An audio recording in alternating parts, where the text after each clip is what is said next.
Dear friends, welcome back to your channel English Text Analyst. Friends, আজকে আমরা class 11 এর rapid reader থেকে আরো একটা নতুন চ্যাপ্টার পড়তে চলেছি। গত ক্লাসে আমরা পড়েছিলাম ট্র্যাজেডি, আর আজকে আমরা পড়ব a comedy named As you like It, written by William Shakespeare. Friends, গত ক্লাসে আমি আলোচনা করেছিলাম যে ট্র্যাজেডি কি আর কমেডি কি। তো ট্র্যাজেডি হচ্ছে একটা বিয়োগান্তমূলক নাটক, আর কমেডি হচ্ছে একটা মিলনাত্মক নাটক। অ্যাজ ইউ লাইক ইট টা পড়লে আমরা একটা প্রেমের গল্পের সম্বন্ধে জানতে পারবো। একটা অসাধারণ নাটক, লাভ অ্যাট ফার্স্ট সাইট। এই নাটকটা পড়ার মধ্য দিয়ে আমরা কমেডির টেস্টটা ভালো করে বুঝতে পারবো। গত ক্লাসে ম্যাকবেথ পড়তে গিয়ে আমরা উইলিয়াম শেক্সপিয়ারের সম্বন্ধে এবং তার ওয়ার্কসের সম্বন্ধে আমরা মোর অর লেস জেনেছি। আমরা আজকে আর উইলিয়াম শেক্সপিয়ার সম্বন্ধে আলোচনা করছি না, আমরা ডিরেক্ট ক্যারেক্টার অ্যানালাইসিসে চলে আসব। আর তারপরেই আমরা একটুখানি এই টেক্সটের সেন্ট্রাল থিম আর সঙ্গে সঙ্গে তারপরে আমরা টেক্সটে চলে আসবো। ক্যারেক্টার্সদের সম্বন্ধে পরিচিতিটা আমরা একটুখানি করে নেব। চলে এসো। 1599 সালে, দ্যাট ইজ 1599, এই টেক্সটটা লেখা হয়েছিল বলে ধারণা করা হয়, এবং এই টেক্সটের ফার্স্ট ফোলিও পাবলিশড হয়েছিল 1623-তে। আমরা টেক্সটে আসবো, কিন্তু তার আগে আমরা একটুখানি ক্যারেক্টার্সদের সম্বন্ধে একটা ধারণা নিয়ে নেওয়ার চেষ্টা করব। তো চলে এসো। ফ্রেন্ডস, আমরা আগেই আলোচনা করেছি যে as you like it is a comedy, এবং এই কমেডিতে যে সমস্ত ক্যারেক্টার্সরা রয়েছে তাদের মধ্যে আমরা প্রথমেই নিয়েছি ডিউক ফ্রেডারিককে, যিনি কে ছিলেন, যে Duke Senior younger brother as well as Celia's father. আর রোজালিন্ডকে ডিউক সিনিয়র ডটার, আমরা একে এই টেক্সটের হিরোইন হিসেবে জানবো। সিলিয়া অত্যন্ত একটা ভালো মেয়ে, ভালো মনের একটা মেয়ে সিলিয়া। ডিউক মানে ডিউক ফ্রেডারিকের মেয়ে বলে আমরা তাকে ভাবতেই পারবো না, এত ভালো মনের একটা মেয়ে সিলিয়া। ডিউক ফ্রেডারিক্সের ডটার অ্যান্ড রোজালিন্ডের মিস। ফ্রেডারিকের মেয়ে এবং রোজালিন্ডের হচ্ছে খুড়তুতো বোন। আর Touchstone a court fool or jester, Le Beau a courtier, Charles a wrestler. Wrestler মানে হচ্ছে ফ্রেন্ড কুস্তিগির আর কি। তো এই রেসলার, এই রেসলিং থেকেই লাভ অ্যাট ফার্স্ট সাইটটা শুরু হবে, আমরা দেখতে পাবো। Oliver de Boys, the eldest Son and air, জ্যেষ্ঠ পুত্র এবং উত্তরাধিকারী। আমরা বাকি ক্যারেক্টার্স গুলোতে একটুখানি চলে আসবো। তো ফ্রেন্ডস দেখো, আমরা নেক্সট পেয়ে গেছি অরল্যান্ডো ডি বয়েজকে, যে হচ্ছে দ্য ইয়াংগেস্ট সান। আর হচ্ছে অ্যাডামকে পেয়ে গেছি, আ ফেথফুল ওল্ড সার্ভেন্ট, একজন বিশ্বস্ত এবং পুরনো একজন চাকর বা কাজের লোক। Who follows Orlando into exile, যে কিনা অরল্যান্ডোর সঙ্গে যোগ দিয়েছিল ওই নির্বাসনে থাকাকালীন। আর ডিউক সিনিয়র হচ্ছে ডিউক ফ্রেডারিক্সের ওল্ডার ব্রাদার অ্যান্ড রোজালিন্ডসের ফাদার। আর ফেব বলতে আমরা যাকে পাচ্ছি, আ প্রাউড সেফার্ডে, একজন গর্বিত রাখাল বা মেষ পালক বলে। আর অ্যান্ড সো অন, এবং আরো অন্যান্য আমরা ক্যারেক্টার্সকে পাবো যখন আমরা অরিজিনাল নাটকটা পড়তে যাব। আমরা এটাকে, এই নাটকটাকে আমরা স্টোরি আকারে পড়ছি, সেই কারণে অনেক ছোট ছোট ক্যারেক্টারকে আমরা এখানে নিচ্ছি না। যখন অরিজিনাল নাটকটা আমরা পড়তে যাব, তো তখন কিন্তু আরো বেশ কিছু ছোট ছোট ক্যারেক্টারদের সঙ্গে আমাদের পরিচিতি ঘটবে। আর এখানে বোঝার সুবিধার্থে আমি একটা নিজের থেকে একটা ফ্যামিলি ট্রি তৈরি করেছি, আমরা সেটাকে দেখব একটুখানি। তো ফ্রেন্ডস দেখো, বোঝার সুবিধার্থে আমি একটা শর্ট আউট করে নিয়েছি, একটুখানি দেখে নাও।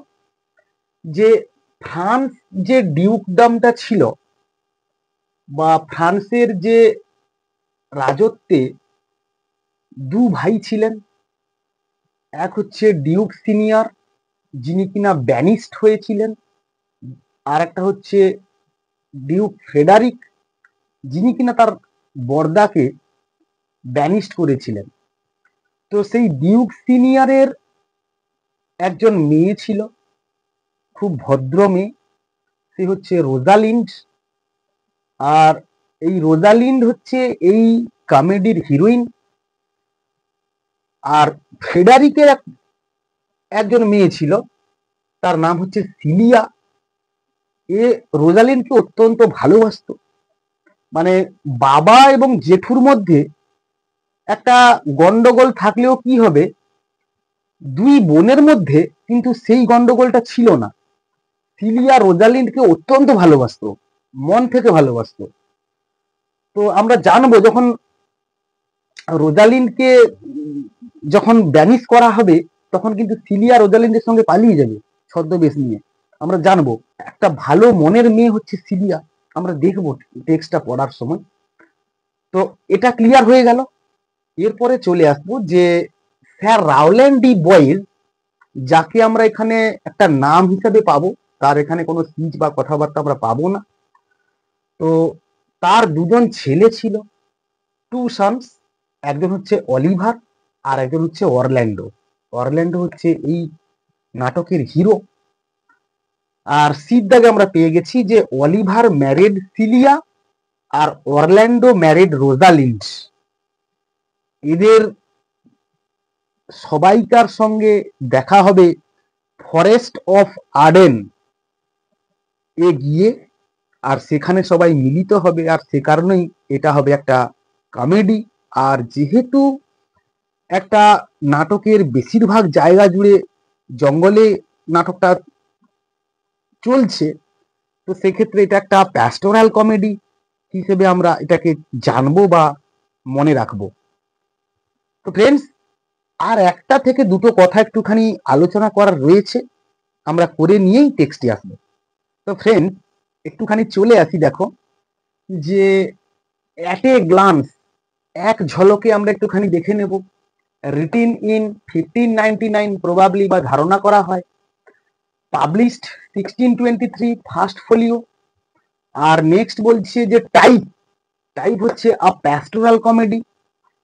সেটিং কি না, the court of a usurping duke. Usurping মানে হচ্ছে দখলদার আর কি। ইউজারপিং ডিউক, একজন দখলদার ডিউকের কোর্টে বা দরবারে হচ্ছে। আর বেশিরভাগটা হয়েছে দ্য ফরেস্ট অফ আর্ডেনে। আর সেন্ট্রাল থিম কি, এই কমেডির সেন্ট্রাল থিম হচ্ছে লাভ অ্যাট ফার্স্ট সাইট, প্রথম দর্শনেই প্রেম। এখনকার বাচ্চাদেরকে আর বলতে হবে না।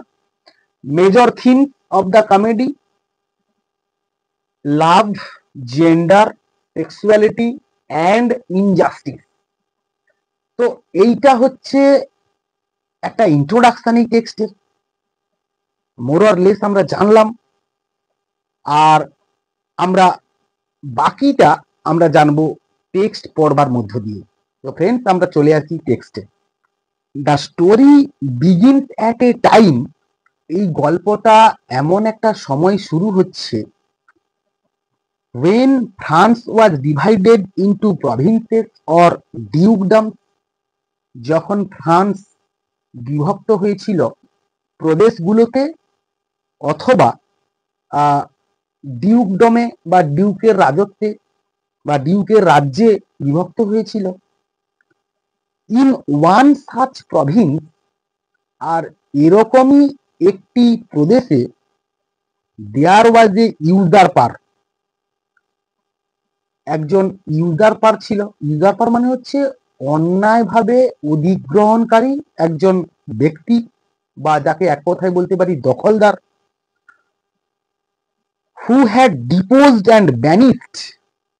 ডিপোজ মানে হচ্ছে পদচ্যুত করা, অ্যান্ড ব্যানিশড মানে হচ্ছে নির্বাসনে পাঠানো, হিজ এল্ডার ব্রাদার, তার বড় ভাইকে, দ্য লফুল ডিউক, যিনি কিনা ছিলেন একজন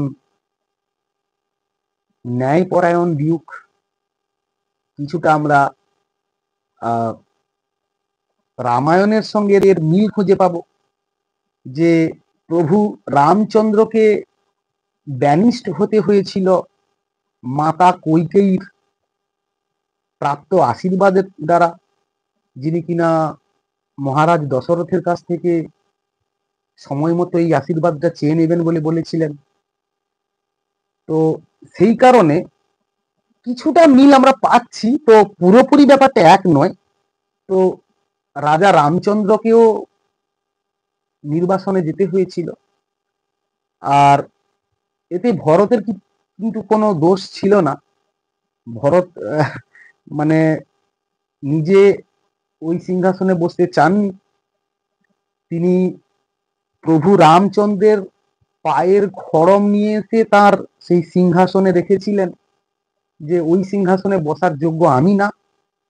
তো উনি যেহেতু নেই, মাতা যেহেতু চেয়েছিলেন যে আমি রাজা হব, তো আমি সেই জায়গাটা পূরণ করছি, কিন্তু আমি সেই চেয়ারে বসতে পারবো না, সেই সিংহাসনে বসতে পারবো না। তো প্রভু রামচন্দ্রের খড়ম নিয়ে এসে তার সেই সিংহাসনে রেখে তিনি রাজ্য পরিচালনা করেছিলেন, এবং রামচন্দ্র 14 বছর পর বনবাস কাটিয়ে এসে তিনি আবার এই রাজ্যে রাজা হয়ে যান। তো আমরা ওদিকে যাব না, আমরা একটুখানি জাস্ট মিল পেয়েছি বলে বললাম ব্যাপারটা, তোমাদের জেনে রাখা অবশ্যই দরকার। The Duke who was driven away, Duke যাকে কিনা তাড়ানো হয়েছিল বা বিতাড়িত করা হয়েছিল ফ্রম হিজ কিংডম, তার রাজধানী থেকে, বাই হিজ ইয়াঙ্গার ব্রাদার, তার ছোট ভাইয়ের দ্বারা, retired to the forest of Arden, আর তিনি গিয়ে ঠাঁই নিয়েছিলেন আর্ডেনের জঙ্গলে, along with his faithful followers, তার বিশ্বস্ত কিছু অনুগামী বা অনুচরদেরকে সঙ্গে নিয়ে। This people soon got accustomed to, অ্যাকাস্টমডের পরে সর্বদা টু প্রিপোজিশন বসে, একদম মাথায় রেখে দিবে। যেমন লিসেন টু হয়, তো অ্যাকাস্টমডের পরেও টু বসে। তো আমরা মানেটা এরকমই নেব যে this people soon goat accustom two, accustom two মানে হচ্ছে অভ্যস্ত হয়ে পড়া, হ্যাবিচুয়েট হয়ে পড়া। এই সমস্ত লোকজনেরা শুন শীঘ্রই বা খুব তাড়াতাড়ি, গট অ্যাকাস্টম টু অভ্যস্ত হয়ে পড়েছিলেন, the lazy life of the forest, জঙ্গলের অলস জীবন যাপনের সঙ্গে। অর্থাৎ জঙ্গলে তো আর সেরকম কোনো কাজ নেই, কি আর করবে, টাইম ধরে ধরে কিছু তো করার নেই, তো সে কারণে তারা অলস একটা জীবন যাপন করছিল। and they felt it to be more relaxing than the life of a court, এবং তারা এটা অনুভব করেছিল যে এই জীবনটা অনেক বেশি আরামদায়ক ওই দরবারে জীবন কাটানোর চেয়ে। দরবারে জীবন কাটানো মানে টাইম টু টাইম সমস্ত কাজ করতে হবে, মাথায় দায়িত্ব থাকবে, টেনশন থাকবে, আর সেখানে তো কিছু নেই। তো এই কারণে তারা ভাবছে আর কি, চলে আসবে। They led the life like that of Robin Hood of England, তারা ইংল্যান্ডের রবিনহুডের মতো করে জীবন নির্বাহ করছিলেন। And to this forest many noble youths came and spent their leisure time, আর এই জঙ্গলে অনেক মহান যুবারা বা তরুণেরা আসতো এবং তাদের অবসরের সময় কাটাতো। As they did in the golden age, যেমনটা তারা করেছিলেন তাদের স্বর্ণযুগের সময় বা তাদের সেই যৌবনকালে। যৌবনকালটাকে এখানে গোল্ডেন এজ বলে বলা হচ্ছে। ইন সামার, গ্রীষ্মকালে, they took rest under the shade of the trees, তারা বিশ্রাম নিত গাছের ছায়াতলে। Watching the playful spots of the forest deer. আর তারা বসে বসে লক্ষ্য করতো কি না, জঙ্গলের যে হরিণগুলো ছিল তারা যে খেলার ছলে সেখানে ঘোরাফেরা করতো, সেগুলো তারা বসে বসে দেখতো। They even felt sad that, তারা এমনকি এই কারণে দুঃখিত হয়েছিল যে they had to kill those deer for food, যেই সমস্ত হরিণদের খেলা দেখে তারা মনে মনে মজা পেত, তাদেরই মধ্যে একটি হরিণকে মেরে তাদেরকে খাদ্য হিসেবে গ্রহণ করতে হয়েছিল। তো সেই কারণেই তারা মনে একটুখানি বিষণ্ণ ছিল। ইন উইন্টার, শীতকালে, when the cold wind blew, যখন ঠান্ডা বাতাস বইত, the duke suffer from cold, আর ডিউকের এতে ঠান্ডা লেগে গিয়েছিল। বাট সেড, কিন্তু তিনি বললেন, this chilling winds which blow upon my body, এই ঠান্ডা বা শীতল বাতাস যা আমার দেহের উপর দিয়ে বয়ে যায়, আর ট্রু কাউন্সিলার, তারাই হচ্ছে সত্যিকারের বা বিশ্বস্ত সভাসদ। দে ডু নট ফ্ল্যাটার, তারা কিন্তু আমার সঙ্গে তোষামোদি করে না, চাটুকারি করে না, but represent truly to me my condition, এবং তারা আমাকে পরিষ্কারভাবে বুঝিয়ে দেয় যে আমার পরিস্থিতিটা কি, আমার পজিশনটা কি রয়েছে। অ্যান্ড দো, এবং যদিও, দে বাইট শার্পলি, শীতের যে কামড় অত্যন্ত তীক্ষ্ণ, their tooth is nothing like as keen as that of unkindness and ingratitude. দারুণ কথা বলেছে যে যদিও শীতের কামড়টা অত্যন্ত কঠিন, তবুও কি, their tooth is nothing like as keen as that of unkindness, অর্থাৎ তাদের দাঁতে বা সেই শীতের দাঁতে কোনো নিষ্ঠুরতা নেই বা নির্দয়তা নেই, অ্যান্ড ইনগ্র্যাটিটিউড, এবং অকৃতজ্ঞতা নেই। হি রিমার্কড দ্যাট, তিনি এটা মন্তব্য করলেন যে মেন মাইট সে এগেনস্ট অ্যাডভার্সিটিজ, মানুষেরা বা লোকজনেরা তাদের দুঃখ নিয়ে অনেক কথা বলতে পারে, but there are some uses of a poisonous toad, কিন্তু কখনো কখনো কিছু বিষাক্ত ব্যাঙাচির প্রয়োজন হয়। ইন দিস ওয়ে, এইভাবে, the duke drew lessons from nature, ডিউক প্রকৃতি থেকে শিক্ষা গ্রহণ করতেন বা পাঠ গ্রহণ করতেন। And he found terms in trees, এবং তিনি গাছেদের কথাবার্তা শুনতে পেতেন। Books in the flowing stream, আর বেহতি নদিয়া বা প্রবহমান নদীর মধ্যে বা ঝর্ণার মধ্যে কি খুঁজে পেতেন, বইকে তিনি খুঁজে পেতেন বা সেখান থেকে তিনি পাঠ গ্রহণ করতেন। সারমানস মানে হচ্ছে ধর্মোপদেশ, ইন স্টোনস, পাথরের মধ্য থেকে পেতেন। অ্যান্ড গুড ইন এভরিথিং, এবং সমস্ত কিছু থেকে তিনি ভালো কিছু শিখতেন বা আদায় করে নিতেন। ওয়ান ডে, একদিন, when Celia was talking to Rosalind in her usual kind of manner, যখন সিলিয়া রোজালিন্ডের সঙ্গে স্বাভাবিক উপায়ে কথা বলছিল বা স্বাভাবিকভাবে কথাবার্তা বলছিল, a messenger came with the news that, একজন বার্তাবাহক একটা খবর নিয়ে এলো যে there would be a wrestling match, একটা কুস্তিগিরের ম্যাচ হতে চলেছে। অ্যান্ড দে কুড গো, এবং তারা যেতে পারে। অ্যান্ড ওয়াচ, এবং গিয়ে দেখতে পারে। দ্যাট যে ইফ দে সো ওয়ান্টেড, যদি তারা এমনটা চায়। সিলিয়া আগ্রিড টু গো, সিলিয়া যেতে সম্মত বা রাজি হয়েছিল। থিঙ্কিং দ্যাট, এটা ভেবে যে ইট উড অ্যামিউজ রোজালিন্ড, এটা রোজালিন্ডকে খুশি করবে বা তার মনে একটুখানি আনন্দ এনে দেবে।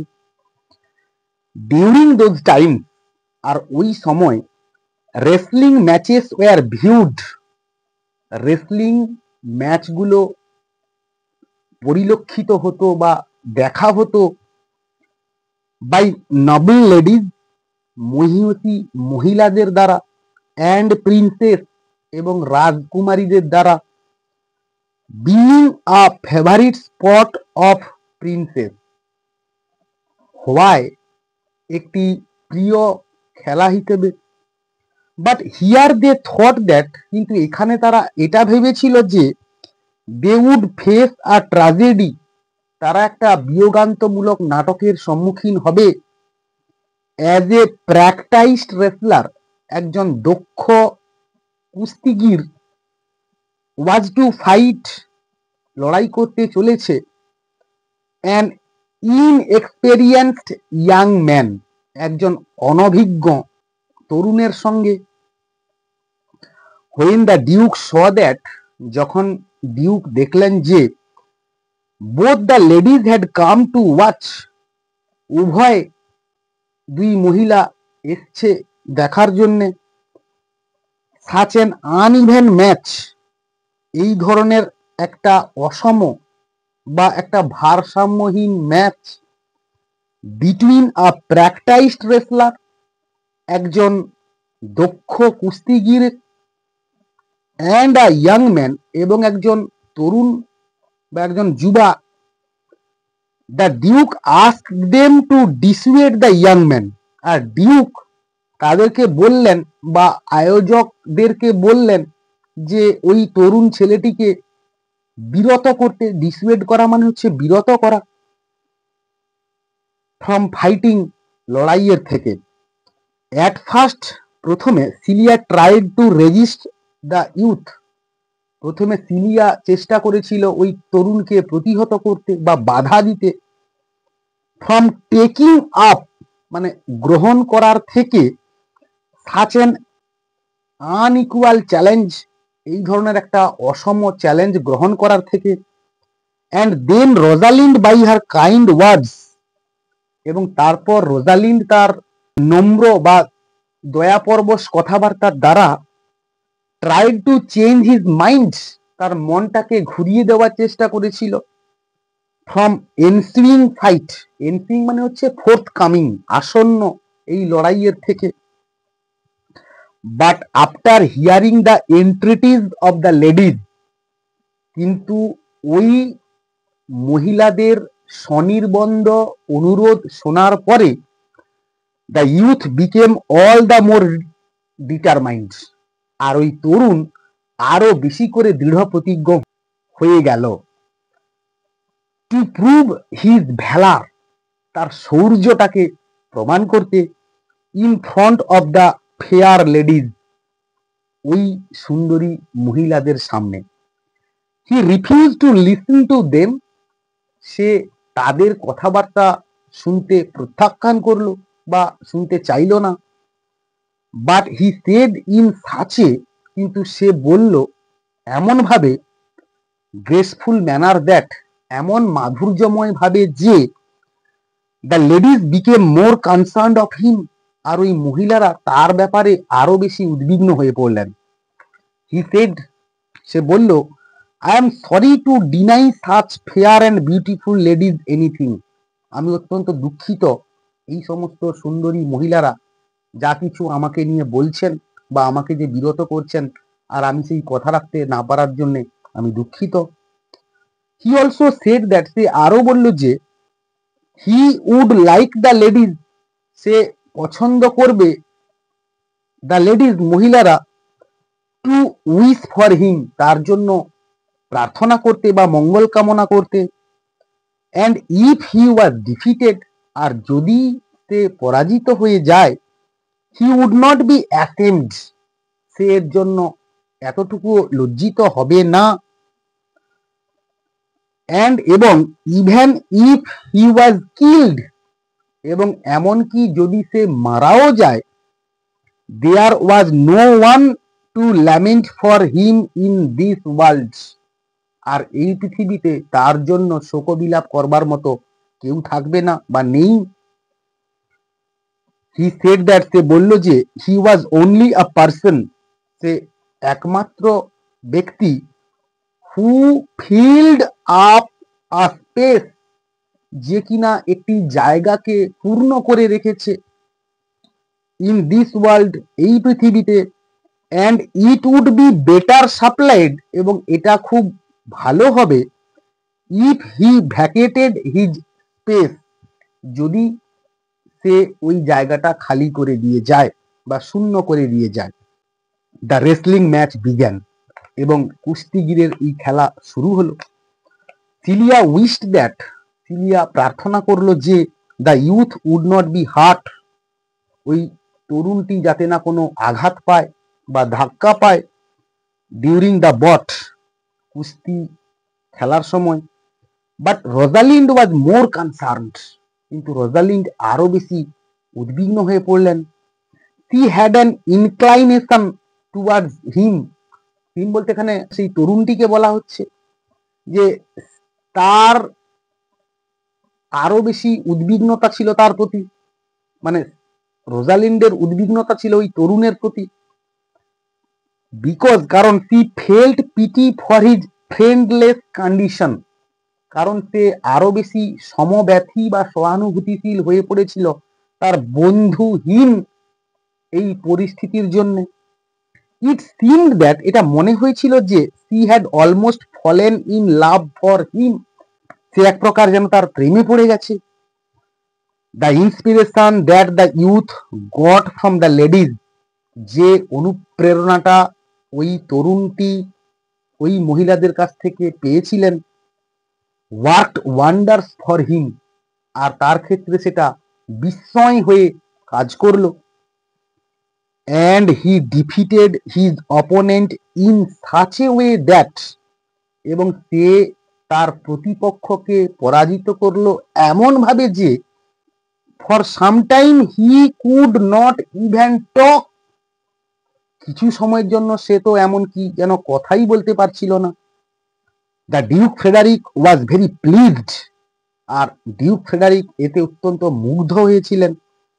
উইথ দ্য ইউথ স্কিল, ওই তরুণের দক্ষতা দেখে বা তরুণের দক্ষতার পরিচয় পেয়ে, অ্যান্ড কারেজ, এবং সাহস, and wanted to know more about him, এবং তার সম্বন্ধে আরো বেশি করে জানতে চাইলেন।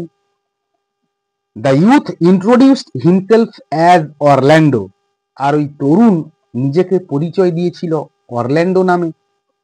The youngest son of Sir Rowland de Boys, Sir Rowland de বয়েজের ছোট সন্তান।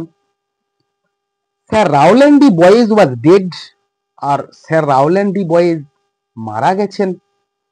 But when he was alive, কিন্তু যখন তিনি জীবিত ছিলেন, হি was a friend of the banished duke, আর তিনি ছিলেন ওই নির্বাসিত ডিউকের অত্যন্ত কাছের একজন বন্ধু। সো অন হিয়ারিং দ্যাট, আর সে কারণে তার এই কথা শুনে যে Orlando was his son, Orlando তারই পুত্র, দ্য ডিউক ওয়াজ ডিসপ্লিজড, আর ডিউক এতে অত্যন্ত অস্বস্তি বোধ করলেন। অ্যান্ড উইশড, এবং মনে মনে প্রার্থনা করলেন বা চাইলেন, he had been the son of someone else, ওই ছেলেটি যদি অন্য কারোর সন্তান হতো। Rosalind was very happy to hear that, আর রোজালিন্ড এটা শুনে অত্যন্ত খুশি হয়েছিল যে Orlando was the son of one of her father's favourite, Orlando ছিল তার বাবার প্রিয় ব্যক্তিবর্গের মধ্যে একজন বা অন্যতমের একজন সন্তান। অ্যান্ড কনফেসড টু সিলিয়া, এবং সিলিয়ার কাছে সে এটা স্বীকার করলো, কনফেস মানে হচ্ছে স্বীকার করা বা কবুল করা আর কি, স্বীকার করলো যে my father loved Sir Rowland de Boys, আমার বাবা স্যার রাউল্যান্ড ডি বয়েজকে ভালোবাসতেন।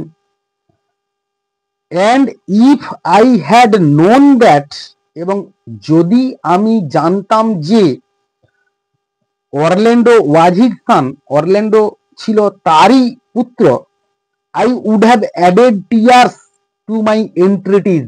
এন্ট্রিটিজ মানে আগে বলেছি যে স্বনির্বন্ধ অনুরোধ বা প্রার্থনা, তাহলে আমি উড হ্যাভ অ্যাডেড টিয়ার্স, আমি অশ্রু মিশিয়ে দিতাম কিসের সঙ্গে? টু মাই এন্ট্রিটিজ, আমার স্বনির্বন্ধ অনুরোধ বা প্রার্থনার সঙ্গে। Before he should have venture, তার এই দুঃসাহসিক কর্মোদ্যোগের আগে। The ladies went to him and seeing that he was sad, ওই মহিলারা তার কাছে গেলেন এবং সিইং দ্যাট, এবং দেখলেন যে হি ওয়াজ স্যাড, সে অত্যন্ত বিষণ্ণ হয়েছিল, due to the displeasure of the duke, ডিউকের অস্বস্তির কারণে। স্পোক টু হিম কাইন্ডলি, তাকে অত্যন্ত নম্রভাবে বলল যে, and Rosalind even gave him her chain, এবং রোজালিন্ড এমনকি তার গলার চেনটা দিয়ে দিয়েছিল, ফ্রম হার নেক, তার গলার থেকে।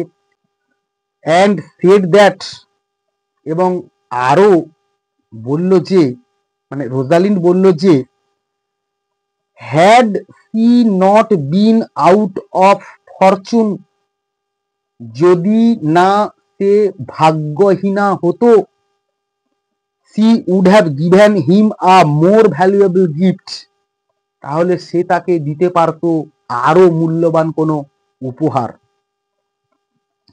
When the cousin sisters were alone, আর যখন ওই দুটো বোনেরা একাকী ছিলেন, they talked of the young wrestler, আর তারা তখন ওই তরুণ বা যুবা ওই কুস্তিগিরের সম্বন্ধে কিছু কথাবার্তা আলোচনা করছিলেন।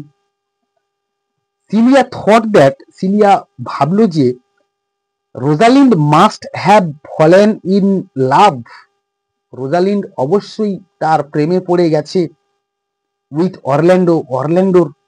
অ্যান্ড সি সেড, এবং সে বলল, ইজ ইট পসিবল দ্যাট, এটা কি সম্ভবপর যে, you should fall in love so suddenly, তুই কিনা এত তাড়াতাড়ি তার প্রেমে পড়ে গেলি। রোজালিন্ড রিপ্লাইড, রোজালিন্ড প্রত্যুত্তরে বললেন, the duke my father loved his father dearly, duke আমার বাবা তার বাবাকে অত্যন্ত ভাবে ভালোবাসত।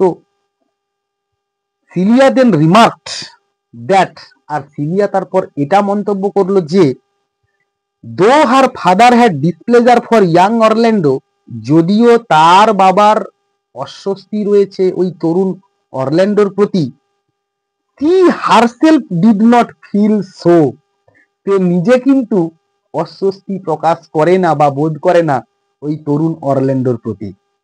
Frederick was enraged at the sight of Sir Rowland de Boys son, আর ফ্রেডারিক অত্যন্ত রাগান্বিত বা ক্রোধান্বিত হয়েছিলেন স্যার রাউল্যান্ড ডি বয়েজের এই পুত্রকে দেখে। ইট রিমাইন্ডেড হিম, আর এটা তাকে স্মরণ করিয়ে দিয়েছিল, অফ দ্য মেনি ফ্রেন্ড, অনেক বন্ধুদেরকে, অফ দ্য ব্যানিস্ট ডিউক, ওই নির্বাসিত ডিউকের আরো অন্যান্য বন্ধুদেরকে। হি ওয়াজ লেটলি ডিসপ্লেসড উইথ রোজালিন্ড, পরে পরে তিনি রোজালিন্ডের উপরেও আরো অস্বস্তি প্রকাশ করলেন। As she was praised for her virtue, কারণ তার এই গুণাবলীর জন্য সে সমস্ত মানুষের কাছ থেকে প্রশংসা কুড়িয়ে নিয়েছিল। And the people pitied her for her father, এবং লোকজনেরা তাকে অত্যন্ত সহানুভূতি প্রদর্শন করত তার বাবার কথা ভেবে। নাও এখন, অল অফ এ সাডেন, হঠাৎ করে, ফ্রেডারিক বিকেম অ্যাংরি, ফ্রেডারিক ক্রুদ্ধ হয়ে পড়লেন। And he enter the room of the ladies, এবং তিনি ওই মহিলাদের ঘরের মধ্যে প্রবেশ করলেন। While they were still discussing about Orlando, আর যখন তারা তখনও ওই অরল্যান্ডোকে নিয়ে কথাবার্তা বলছিল। So he ordered Rosalind to join her father in the forest, আর সে কারণেই তিনি রোজালিন্ডকে আদেশ করলেন যে তার বাবার সঙ্গে নির্বাসনে থাকতে। Celia pleaded in favour of her sister, আর সিলিয়া আবেদন করলো তার বোনের বা তার দিদির হয়ে। But the duke turned a deaf ear to any such requests, কিন্তু ডিউক তার এই অনুরোধে কোনো কর্ণপাত করলেন না। হি সেড, তিনি বললেন, she is too subtle for you. Subtle বলতে ফাইন অর ডেলিকেট, মানে হচ্ছে কৃষ বা ধরা ছোঁয়ার বাইরে এমন। যে ফ্রেডারিক তার মেয়ে সিলিয়াকে বলছে যে রোজালিন্ড তোর থেকে অনেক বেশি ধরা ছোঁয়ার বাইরে, বা ও অনেক বেশি মানুষের কাছে ভালোবাসা পায়। হার স্মুথনেস, তার কমনীয়তা। হার ভেরি সাইলেন্ট, তার অত্যন্ত নিশ্চুপ ভাব বা মিতভাষী বা কম কথা বলার কারণে। অ্যান্ড হার পেশেন্স, এবং তার ধৈর্য। স্পিক টু দ্য পিপল, লোকজনেদের আলোচনার বিষয়বস্তু হয়ে যায়। অ্যান্ড দে পিটি হার, এবং তারা তাকে সমব্যথী বা সহানুভূতি প্রদর্শন করে। You are a fool to plead for her, আর তুই একটা বোকা, তুই তার হয়ে প্রার্থনা করছিস, আমার কাছে আবেদন করছিস। For you will see more bright and virtuous, কারণ তোকে অনেক বেশি গুণবতী এবং অনেক বেশি সুন্দরী দেখাবে when she is gone, আর যখন সে চলে যাবে এখান থেকে।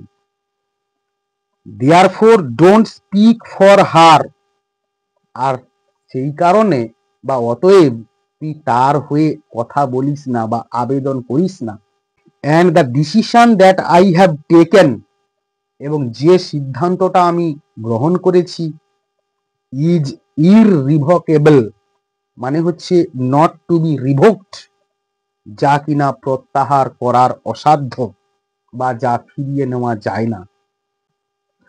when Celia could not change her father's mind, যখন সিলিয়া পরিবর্তন করতে পারছিল না তার বাবার মনকে, to keep Rosalind in the palace, রোজালিন্ডকে প্রাসাদে রেখে দেওয়ার ব্যাপারে, she decided to accompany Rosalind, আর সে সিদ্ধান্ত নিয়েছিল যে সে রোজালিন্ডের সঙ্গে চলে যাবে to the forest of Arden, আর্ডেনের জঙ্গলে, in search of her father, তার বাবার খোঁজে। Before they set out, set out মানে হচ্ছে স্টার্ট, যাত্রা শুরু করা। তাদের এই যাত্রা শুরু করবার আগে they decided to change their clothes, তারা সিদ্ধান্ত নিয়েছিল যে তারা তাদের পোশাক পরিবর্তন করে নেবে। As it would be unsafe, আর যেটা কিনা হবে অনিরাপদমূলক, ফর টু ইয়াং লেডিজ, ওই দুজন তরুণী মহিলার ক্ষেত্রে বা দুজন তরুণীর ক্ষেত্রে, to travel alone in rich attire, এটার মানে হচ্ছে পোশাক আর কি না। তারা যদি এরকম রাজবাড়ির পোশাক পরে বা জাঁকজমকপূর্ণ পোশাক পরে যদি তারা বনের মধ্যে একা একা যায়, তো এটা তাদের ক্ষেত্রে খুব বিপজ্জনক হবে। রোজালিন্ড থট দ্যাট, রোজালিন্ড ভাবলো যে, one could disguise herself as a male, একজন ছদ্মবেশ ধারণ করবে পুরুষের। And since he was taller than Celia, আর যেহেতু সে সিলিয়ার থেকে আরো লম্বা বা একটু বেশি লম্বা, she decided to dress as a country lad, আর সে সিদ্ধান্ত নিল যে সে একজন দেশি ছেলের মতো পোশাকে আবৃত হবে। And Celia would dress as country lad, আর সিলিয়া ওই একজন দেশি মেয়ে বা গ্রাম্য মেয়ের একটা বেশ ধারণ করবে। And they would introduce themselves as brother and sister, আর তারা একে অপরকে পরিচয় দেবে ভাই এবং বোন হিসেবে। Rosalind would call herself as Ganymede, আর রোজালিন্ডের নাম হবে Ganymede. And Celia would be called Aliena, আর সিলিয়ার নাম হবে এলিনা। ইন দিস ডিসগাইজ, আর এই ছদ্মবেশে, with money and their jewels, টাকা পয়সা এবং গয়না নিয়ে they set out on their journey, তারা তাদের যাত্রা আরম্ভ করে দিল to the forest of Arden, আর্ডেনের জঙ্গলে। A long way from the duke's kingdom, যা ছিল একটা দীর্ঘ পথ ডিউকের রাজ্য থেকে। দ্য লেডি রোজালিন্ড গ্যানিমেড, মানে ওই মহিলা রোজালিন্ড যে কিনা Ganymede, in accordance to her dress, তার পোশাক অনুযায়ী বা পোশাক মোতাবেক, put on an attitude to her sister, তার বোনের প্রতি এমন একটা দৃষ্টিভঙ্গি দেখালো, who left the luxury of the palace, যারা কিনা রেখে এসেছে প্রাসাদের ওই আরাম বা স্বাচ্ছন্দ্য, for their true love to each other, তাদের এই একে অপরের প্রতি সত্যিকারের ভালোবাসার কারণে। সো দে ওয়াকড অ্যালং, আর সে কারণেই তারা একসঙ্গে হাঁটা শুরু করলো। Rosalind showing a cheerful spirit, Rosalind তার প্রতি একটা আনন্দসম একটা দৃষ্টিভঙ্গি প্রদর্শন করলো, as if he was the real Ganymede, আর যেন সে সত্যিকারে একজন গ্যানিমেড। দ্য রাস্টিক, মানে গ্রাম্য, অ্যান্ড স্টাউট হার্টেড ব্রাদার, এবং শক্তপোক্ত বা কঠিন মনের একটা ভাই, of the gentle village maiden, ওই কোমল বা নম্র গ্রাম্য একটা কুমারী মেয়ের এলিনার, এলিনার বলে সে প্রদর্শন করতে লাগলো। অর্থাৎ কি বলছে যে একটা কোমল গ্রাম্য মেয়ের শক্তপোক্ত মনের একজন ভাই বা দাদা হিসেবে সে তার কাছে সেই রকম একটা দৃষ্টিভঙ্গি প্রদর্শন করার চেষ্টা করলো। When they reached the forest of Arden, যখন তারা আর্ডেনের জঙ্গলে পৌঁছালো, they did not get the inns, inns মানে হচ্ছে সরাইখানা আর কি, যে তারা কোনো সরাইখানা খুঁজে পেল না, অর ফুড, অথবা খাদ্য, অর দ্য গুড অ্যাকোমোডেশন, অথবা কোনো ভালো ব্যবস্থাপনা, that they had got till then, যে তারা সেখানে গিয়ে পাবে। তো ফ্রেন্ডস, আমার এই টেক্সটের অ্যানালিসিস তোমাদের কেমন লাগলো অবশ্যই তা কমেন্টের মাধ্যমে জানিও। আর যদি ভালো লেগে থাকে তো আমার এই চ্যানেলটাকে সাবস্ক্রাইব করো আর বন্ধুদের মধ্যে শেয়ার করো। দেখা হচ্ছে এর পরের পার্ট নিয়ে। ততক্ষণ পর্যন্ত keep watching my channel, keep smiling and stay blessed.